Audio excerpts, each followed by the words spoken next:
Je pense que le dossier du glyphosate, on n'aurait jamais dû en parler. Sur le plan agronomique, ça reste une hérésie.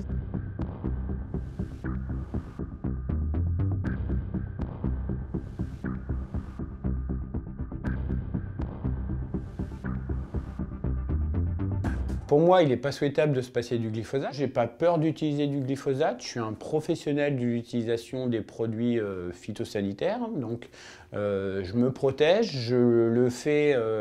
L'utilisation du glyphosate et même des autres produits nécessite des conditions d'application extrêmement précises. Le glyphosate, aujourd'hui, on le montre beaucoup du doigt par rapport aux risques sanitaires, c'est-à-dire qu'il est présenté comme un potentiellement cancérogène.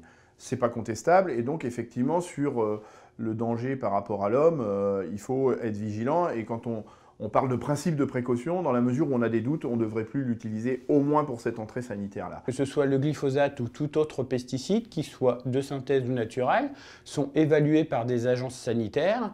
Et ce sont ces agences-là sanitaires qui évaluent le risque aussi bien pour l'homme que pour l'environnement.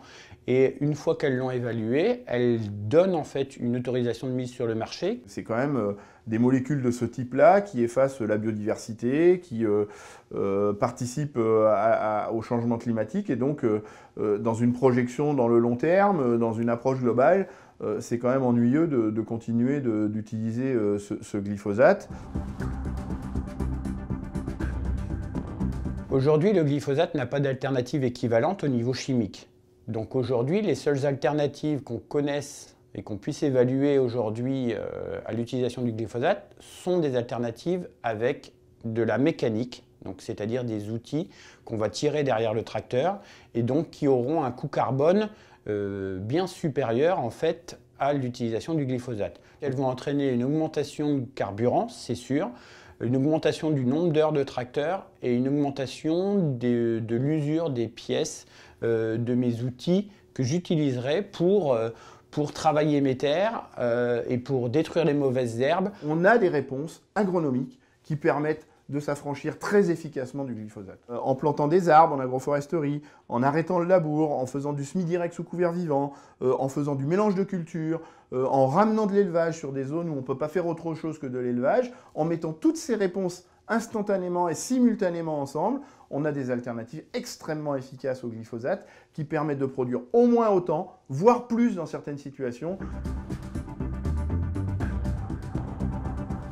Je pense que le dossier du glyphosate, on n'aurait jamais dû en parler. Aujourd'hui, il y a tant de belles choses dans l'agriculture. Les volets écologiques de l'agriculture, moi je suis parti dans une démarche d'agriculture de précision où l'objectif est de mieux positionner au bon endroit, le bon produit, la bonne dose au bon moment. Et donc ça, c'est des dossiers sur lesquels on devrait être encouragé plutôt que de courir après des interdictions que l'on ne comprend. On ne comprend pas d'où elles viennent en fait.